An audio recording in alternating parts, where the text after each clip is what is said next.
RTE प्रवेश प्रक्रियेसाठी लागू करण्यात आलेल्या 1 किलोमीटर अंतराच्या अटीमुळे राज्यभरातील हजारो विद्यार्थ्यांचे मोफत शिक्षण धोक्यात आले आहे। विशेषतः ग्रामीण भागातील पालकांनी हा नियम तातडीने रद्द करण्याची मागणी केली आहे। शिक्षणाचा हक्क प्रत्यक्षात मिळणार की तो केवळ कागदावरच राहणार असा गंभीर प्रश्न सध्या राज्यभर उपस्थित होत आहे। शिक्षण हक्क कायद्यानुसार आरटीई प्रवेश प्रक्रियेसाठी यंदापासून 1 किलोमीटर अंतराची अट लागू करण्यात आली आहे। या निर्णयामुळे हजारो विद्यार्थ्यांच्या मोफत शिक्षणावर संकट ओढवण्याची भीती व्यक्त होत आहे।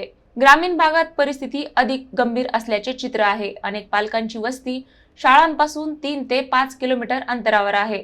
मात्र 1 किलोमीटर परिसरात शाळेचा पर्यायच उपलब्ध नसल्याने आर्थिकदृष्ट्या दुर्बल घटकातील विद्यार्थी आरटीई प्रवेशापासून वंचित राहण्याची शक्यता निर्माण झाली आहे।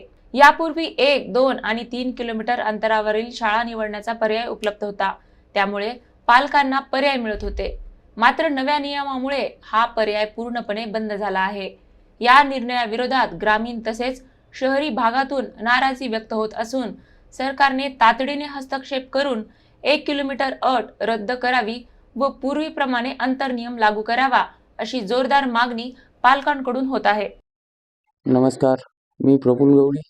मुलांना चांगल्या शाळेत घालण्यासाठी आरटीई हा एकमेव पर्याय होता, पण आता 1 किलोमीटरची अट घातल्यामुळे अर्जही करता येणार नाही आणि हा नियम आमच्यासारख्या ग्रामीण पालकासाठी अन्यायकारक आहे।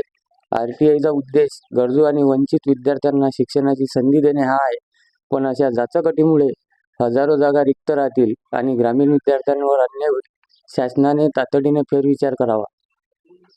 यामध्ये बदल घडवून किलोमीटरची जी मर्यादा आहे ते लवकरात लवकर बदलण्यात यावी।